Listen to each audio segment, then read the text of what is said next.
युवा राजा योशिय्याह का दिल भगवान के पीछे चलने वाला था। और हमारे पिछले अध्ययन में जब योशिय्याह अपने राष्ट्र में सुधार कर रहा था और मंदिर को साफ कर रहा था, तब भगवान के वचन की एक लंबे समय से खोई हुई प्रति खोजी गई। जब इसे उनके सामने पढ़ा गया तो वह गहराई से प्रभावित और आश्वस्त हुए। और अब हम उन्हें 2 राजा 23 में पाते हैं, यहूदा के राज्य को पश्चाताप और नवीनीकरण की ओर ले जाने के लिए पूरी तरह से दृढ़ संकल्पित। वैसे योशिय्याह उदाहरण के द्वारा नेतृत्व करने जा रहे हैं। वह यहूदा के सभी लोगों को एकत्रित करते हैं और हम यहां पढ़ते हैं, पद 3 में राजा स्तंभ के पास खड़ा हुआ और प्रभु के सामने एक वाचा की कि वह प्रभु के पीछे चलेगा। उसके आदेशों, उसकी गवाहियों और उसकी विधियों को पूरे दिल और आत्मा से मानने के लिए, इस पुस्तक में लिखी गई इस वाचा के शब्दों को पूरा करने के लिए। और सभी लोगों ने वाचा में शामिल हो गए। अब योशिय्याह इस समारोह के बाद व्यापक सुधारों का पालन करते हैं जो उन्होंने पहले से ही लागू किए हैं। हमारे पास यह सूचीबद्ध करने का समय नहीं है कि उन्होंने सब कुछ क्या किया, लेकिन पद 4 हमें मूल विचार देता है।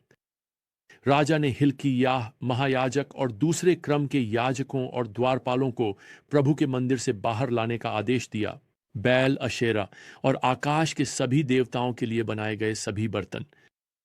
उन्होंने उन्हें यरूशलेम के बाहर जलाया और उनकी राख को बेथेल ले गए। और उन्होंने उन याजकों को पदच्युत कर दिया जिन्हें यहूदा के राजा ने ऊंचे स्थानों पर बलि चढ़ाने के लिए नियुक्त किया था। फिर यहां पद 7 में उन्होंने प्रभु के घर में स्थित पुरुष तांत्रिक वेश्याओं के घरों को तोड़ दिया, जहां महिलाएं अशेरा के लिए पर्दे बुनती थीं। सच कहें तो आप मंदिर के अंदर यौन अनैतिकता की कल्पना नहीं कर सकते, साथ ही अशेरा की भक्ति, जो बैल की कथित प्रेमिका थी। फिर हम यहां पद 10 में पढ़ते हैं, उसने तोफेत को अपवित्र कर दिया जो हिन्नोम के पुत्र की घाटी में है, ताकि कोई भी अपने पुत्र या पुत्री को मोलेक के लिए बलि के रूप में न जलाए।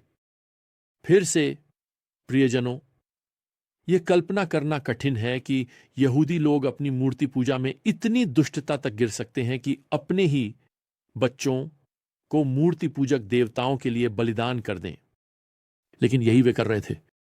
अब यहां पद 16 में हम बाइबल की भविष्यवाणी की एक अद्भुत पूर्ति देखते हैं।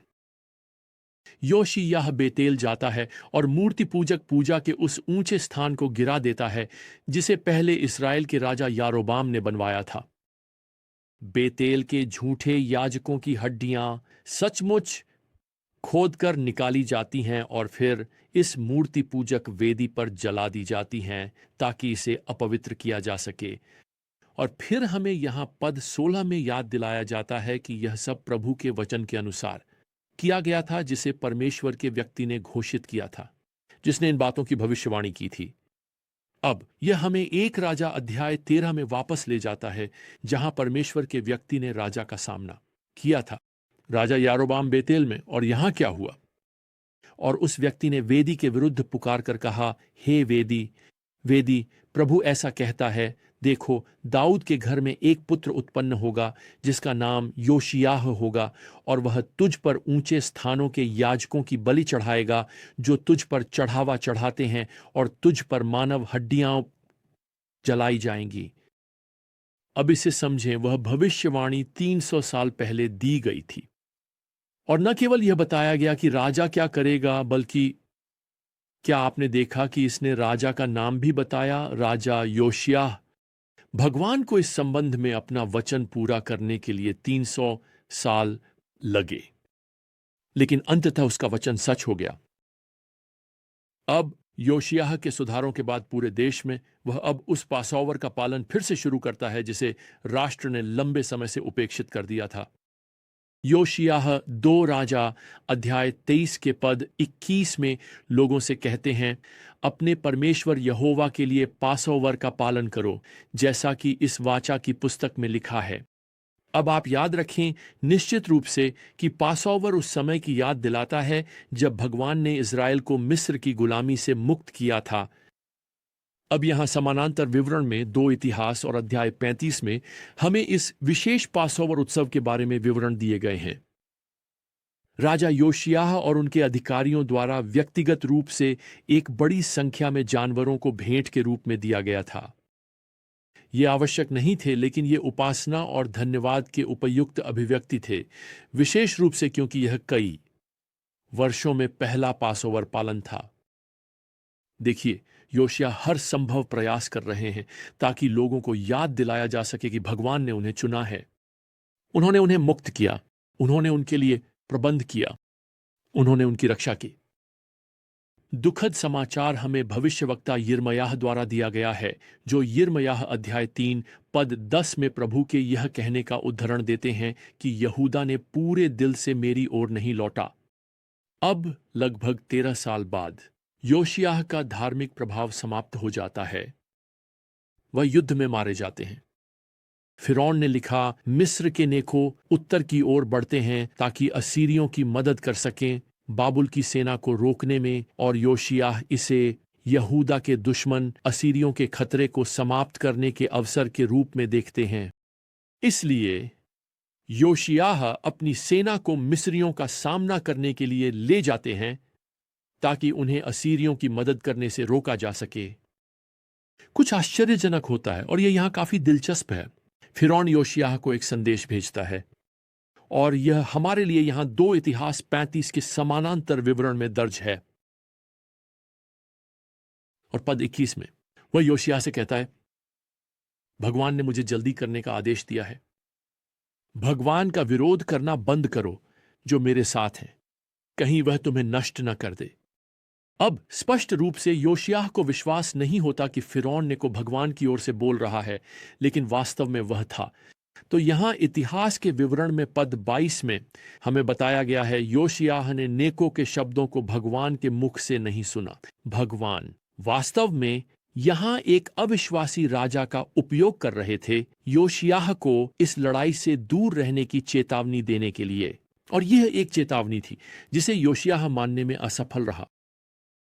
देखिए, भगवान वास्तव में चाहते थे कि मिस्रवासी असीरियों को मजबूत करें ताकि वे बाबुलियों को हरा सकें, नहीं बल्कि ताकि वे बाबुलियों द्वारा हारे जा सकें।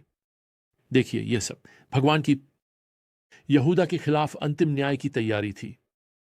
और हमें बताया गया है, दुख की बात है कि योशियाह यहां मेगिद्दो में युद्ध में घातक रूप से घायल हो गया। अब इन अजीब घटनाओं के मोड़ के अलावा योशियाह एक धार्मिक राजा और एक धार्मिक उदाहरण था। दुखद समाचार यह है कि उसका उदाहरण उसके सभी लोगों पर प्रभाव नहीं डाल सका। वास्तव में हम यहां 2 राजा अध्याय 23 में पाते हैं कि उसका उदाहरण उसके अपने बेटों पर भी प्रभाव नहीं डाल सका। और जब योशियाह 29 वर्ष की आयु में मर जाता है तो उसका बेटा यहोआहाज उसकी जगह लेता है। और पद 30 हमें यहोआहाज के बारे में बताता है, उसने प्रभु की दृष्टि में बुरा किया। अब यहोआहाज केवल 3 महीने के लिए शासन करता है। जब फिरौन नेको बाबुलियों द्वारा पराजित होने के बाद यहूदा से लौटता है तो वह यहोआहाज को पदच्युत कर देता है और उसे मिस्र में बंदी बना लेता है। फिरौन यहोआहाज की जगह उसके बड़े भाई एलियाकिम को नियुक्त करता है, जिसका नाम वह बदलकर यहोआहाज रख देता है। हम फिर से उससे मिलेंगे, लेकिन मैं आपको पहले ही बता दूं कि ठीक अपने भाई की तरह पद 37 हमें यहां बताता है, उसने बुरा किया प्रभु की दृष्टि में। आप जानते हैं, जब मैं योशिय्याह के धार्मिक उदाहरण के बारे में सोचता हूं तो यह मुझे इस सरल तथ्य की याद दिलाता है कि नेता दूसरों को प्रभावित कर सकते हैं, लेकिन वे लोगों के दिल नहीं बदल सकते।